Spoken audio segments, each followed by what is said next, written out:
Hi అండి. ఓం నమో వెంకటేశాయ. జై Chinnamasta. So నా పేరు భార్గవ దేవన. వెల్కమ్ టు మై కర్మ విపర్యాస ఛానల్. ఈరోజు ఏం డిస్కస్ చేద్దాము ఒక 10 మినిట్స్లో అంటే, ఈరోజు కుజుడు గురించి మాట్లాడుకుందాము. సో కుజదోషం గురించి మాట్లాడుకుందాం. కుజుడు అనేవాడు అగ్నితత్వ కారకుడు అండ్ రక్తవర్ణ ప్రియుడు అంటారు ఆయన్ని. అండ్ రుద్రుడి యొక్క అంటే శివుడి యొక్క అక్షువుల నుంచి వచ్చాడు, భూమి మీద పడ్డాడు. సో కొన్ని పురాణాల్లో ఆయనకు శివుడి యొక్క పుత్రుడని ఉంటుంది, కొన్ని పురాణాల్లో భూమి యొక్క సోదరుడు, కొన్ని పురాణాల్లో భూమి గురించి అంటే భూమి యొక్క పుత్రుడని కూడా ఉంటుంది అనమాట. ఏది ఏమైనప్పటికీ కుజుడు అనేవాడు భూతత్వకారకుడు, అగ్నితత్వకారకుడు, ఒక హైలీ ఎనర్జెటిక్ ప్లానెట్. సో మరి ఈ కుజుడు ఎలాంటి దోషాలని క్రియేట్ చేస్తాడు అనేది ఎస్పెషల్లీ మనం కుజదోషం గురించి చూద్దాం. కుజుడు మనకు లగ్నం నుంచి 2, 4, 6, 8, 12 ఈ స్థానాల్లో ఉన్నప్పుడు దోషాన్ని క్రియేట్ చేస్తాడనమాట.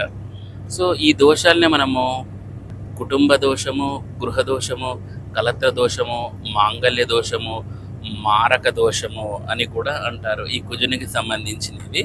సో మరి ఈ కుజుడు ఎటువంటి దోషాలు, ఇప్పుడు ఇలాంటి రకాల దోషాలను ఇచ్చాడు కదా, మరి ఆయన దోషాలు పెళ్ళికి ఏ విధంగా అడ్డం పడతాయనే చూద్దాం. చూడండి, ఈ స్థానాల్లో ఉన్నప్పుడు కుజుడు ఆటోమేటిక్గా విపరీతమైన దోషాలని క్రియేట్ చేస్తాడు. ఇందులో కూడా ఎక్కువగా అష్టమ స్థానం, దాన్ని మాంగళ్య దోషం అంటారు, కలత్ర స్థానం, ఈ 2 స్థానాల్లో ఉన్నప్పుడు చాలా ఎక్కువ మనకు దోషాన్ని క్రియేట్ చేస్తూ ఉంటాడు అనమాట. మరి ఈ కుజుడి గురించి ఏమేమి చెప్పారు అనేది చూద్దాం. ఈ కుజుడు ఎక్కువగా ఎప్పుడు హైలీ ఎనర్జెటిక్ అవుతాడంటే, కుజుడు శుక్రునితో కలిసినప్పుడు ఎక్కువ ఎనర్జీ అవుతాడు అనమాట. ఎందుకంటే శుక్రుడు మనకు కామకారకుడు, తర్వాత ఆయన కోరికలకు అధిపతి. కుజుడు ఈయన కూడా కొంచెం కామాతురత కలిగిన వాడు. జాతకంలో కొన్నిసార్లు కుజుడు యొక్క పొజిషన్ని బట్టి కూడా మనము ఆయన యొక్క అంటే ఆ జాతకుల యొక్క కామం ఎట్లాంటి అనేది కూడా మనము తెలుసుకోవచ్చు. సమ్టైమ్స్ చాలామంది ఈ వ్యభిచారులు అంటుంటారు కదండి, ఇట్లాంటి స్థాయి కూడాను కుజగ్రహాన్ని బట్టి మనం డిసైడ్ చేయొచ్చు, ఎస్పెషల్లీ కుజ శుక్రుల గురించి అని ఉంటుందన్నమాట. మనకు ఈ కుజ శుక్రుల గురించి మంత్రేశ్వరుడు ఎక్కువగా చెప్పాడు. సరే, ఇక ఇన్ని స్థానాల్లో కుజుడు కుజదోషం కలిగించారు కదా, మరి ఈ కుజదోషము ఎటువంటి వాళ్ళని పెళ్లి చేసుకోవాలి అంటే, కుజదోషం వాళ్ళు ఉన్న వాళ్ళనే పెళ్లి చేసుకోవాలి. పెళ్లి చేసుకోవాలి అంటే ఎట్లా అంటే, ఇప్పుడు చూడండి, ఒక జాతకుడికి ఒక అబ్బాయికి ద్వితీయ స్థానంలో అంటే కుటుంబ స్థానంలో మనకు కుజదోషం ఉంది అంటే, అమ్మాయికి కూడా కుటుంబ స్థాన కుజదోషం ఉన్న అమ్మాయినే తేవాలి. సప్తమ స్థానంలో కుజదోషం ఉంది, అమ్మాయికి కూడా కలత్ర స్థాన కుజదోషం ఉన్న వాళ్ళనే తేవాలి. తర్వాత మారక స్థానంలో అంటే మారక స్థాన కుజదోషం. ఇలా సేమ్ టు సేమ్ భావాలు లేదా లగ్నాల నుంచి సేమ్ టు సేమ్ స్థితులు ఉన్నప్పుడు మాత్రమే మనకు ఆ కుజదోషం అనేది అంటే ఆ కుజదోష పరిహారం కోసం అటువంటి అమ్మాయిని తెచ్చి చేయాల్సి ఉంటుంది. కొంతమంది అంటూ ఉంటారు అనమాట, లేదండి కుజదోషం ఉంది, మా అమ్మాయికి కూడా కుజదోషం ఉందండి, ఆ అబ్బాయికి కూడా ఉంది, సరిపోయింది అంటారు. కానీ వాళ్ళ మధ్య విపరీతమైన కొట్లాట్లు ఉంటాయి. ఎందుకు అంటే కుజుడు ఇక్కడ రెండిద్దరు కుజదోషం ఉండడం ఓకే, కానీ సేమ్ స్థానాల్లో ఉండాలి అనేది చాలా ఇంపార్టెంట్ అనమాట. మనకు జైమిని ఏం చెప్పాడంటే కుజుడు గురించి, ఎందుకంటే ఆయన యొక్క ఎనర్జీ గురించి జైమిని ఏం చెప్పాడంటే, కుజ మాత్రాహ దృష్టగ్రహేతాహ అగ్నిదావాహ అని అన్నాడు అనమాట. అంటే కుజుడు ఎట్లాంటి వాడంటే తన ఇంటిని కాలుస్తాడు, తర్వాత పక్క వాళ్ళ ఇంటిని కూడా కాల్ చేస్తాడు అనమాట. అంటే అంతటి ఫైర్ ఎనర్జీ కుజునిలో ఉంటుంది. మరి అట్లాంటి కుజదోషం ఉన్న వాళ్ళు ఎంతటి కేర్గా ఉండాలి, ఎట్లాంటి పరిహారాలు, ఎంత స్ట్రాంగ్ రెమెడీస్ చేసుకుంటే మనకు అంత గుడ్ ఎఫెక్ట్స్ ఉంటాయి అనేది మనము కుజదోష విచారణలో చూద్దాం. ఇక మనం వివాహానికి కారకత్వం ఇందాకే మాట్లాడుకున్నాం కుజ శుక్రుల గురించి. సో శుక్రుడు కూడాను ఇందాకే చెప్పాను, కొంచెం కోరికలకు అధిపతి, కుజుడేమో కామానికి అధిపతి, అండ్ శుక్రుడు కూడా కొంచెం కామాతుర కలిగిన వ్యక్తి. సో ఈ ఇద్దరి కాంబినేషన్లో ఉన్నప్పుడు మనం ఎటువంటి ఫలితాలు దారితీస్తాయి అనేది ఇందాక పరిశీలన చేసాం. అందుకనే వధూవరుల జాతకాలు చూసినప్పుడు కుజ శుక్రులు ఎక్కడైనా ఫామ్ అయ్యారా అనేది మనం ఒకసారి చూసుకోవాల్సి ఉంటుంది. అంటే ఇలా కుజశుక్రులు ఉన్న వాళ్ళంతా కామాతురతతో కొట్టుకుంటారని కాదండి అర్థము. దాని అర్థం ఏంటంటే దాంట్లో రకరకాలుగా అంటే మిగతా మనము ఫీల్డ్స్ కూడా మనం చూడాల్సి ఉంటుంది. అంటే మిగతా ఆస్పెక్ట్లు ఏ ఏ గ్రహాల దృష్టి ఉంది. నేను జస్ట్ ఒక జనరల్ అనలైజింగ్ మాత్రమే చెప్తున్నా. మరి మీరు ఈ కుజశుక్రులు ఉన్నోళ్ళే విపరీతంగా యూనో కైండ్ ఆఫ్ నేచర్ని కలిగి ఉండి వాంచి పడేసుకుంటారు, ఇట్లాంటివి ఏమీ లేదనమాట. సో ఒకసారి మనం ప్రాపర్గా లెక్క వేయాలి ఎట్లాంటి, ఎందుకంటే మిగతా గ్రహాల ఆస్పెక్ట్లు కూడా ఉంటాయని చెప్పేసి.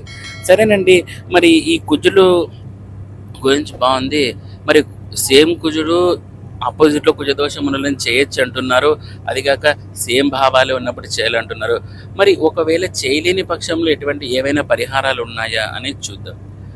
చేయలేని పక్షంలో కాదండి, కుజదోషములని చేసి తీరాల్సి ఉంటుంది. ఒకవేళ తెలిసి తెలియక వివాహం చేసుకున్నారనుకోండి, అప్పుడు వీళ్ళకు ప్రకృత నివారణ అని ఒకటి ఉంటుందన్నమాట. సో అది చేయాల్సి ఉంటుంది.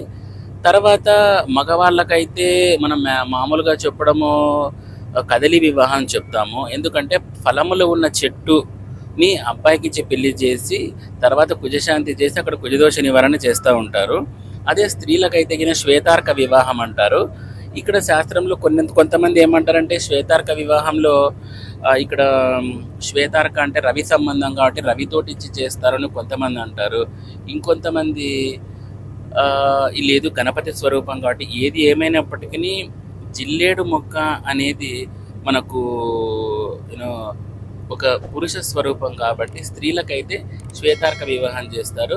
కొంతమంది కుంభ వివాహం కూడా చేస్తూ ఉంటారు. అంటే వట్టి కుండ వివాహం చేసేసి ఆ కుండని పగలగొట్టడం అనేది జరుగుతుంది. ఇలా వివాహాలు చేయడం ద్వారా మనకు మ్యారేజుల్లో కుజదోష నివారణలో ఇటువంటివన్నీ చాలా వెరీ గుడ్గా మనకు మంచి రిజల్ట్ అనేది ఇస్తాయి. ఇందాక మనం మాట్లాడుకున్నప్పుడు ఈ సేమ్ కుజదోషాల వ్యక్తులు ఆ సేమ్ ఎనర్జీని ఎటువంటి పరిహారాల ద్వారా ఎక్సలెంట్గా మనం కలపచ్చు అనేది మనకు దేవకేరళంలో ఉంటుందండి. సో నేను ఏమంటున్నానంటే ఇటువంటి పరిహారాలు చేసుకోవడం ద్వారా మీ లైఫ్ని చాలా ఉత్తమంగా తీర్చిదిద్దుకోవచ్చు అనమాట. ఎందుకంటే పెళ్ళైన వాళ్ళు చాలా గలాటల్లో ఇవన్నీ ఉంటాయి. సో కాబట్టి వాటిని ఈ పరిహారాల ద్వారా మనం కొంచెం డైల్యూట్ చేయొచ్చు. నేను ఎందుకు ఇది చెప్తున్నానంటే చాలామంది వామతంత్రం చెప్తుంటే సాత్వికంగా కూడా చెప్పండి అంటున్నారు. కాబట్టి కొన్ని మనం సాత్వికంగా కూడా డిస్కస్ చేద్దాం, ఎందుకంటే అందరూ వామాచారంలో చెప్పుకోలేరు కాబట్టి. సో నెక్స్ట్ మనము కుజదోషాల్లోని రకాలు, తర్వాత ఎటువంటి అబ్బాయి చేసుకుంటే కొంతమంది వైదవ్య యోగం ఉంటుంది చూసారా. కొంతమంది కుజదోషాలున్నోళ్ళు చేసేసుకుంటే తొందరగా చచ్చిపోతారు. కొంతమంది మనము న్యూస్లో చూస్తుంటాం, పారాని ఆరకముందే నవవధువు మృతి, నవవరుడు మృతి అని ఇలాంటివన్నీ చూస్తూ ఉంటాం. సో ఇవన్నీ ఇట్లాంటి ఎఫెక్ట్స్ ఉన్న వాళ్ళవే.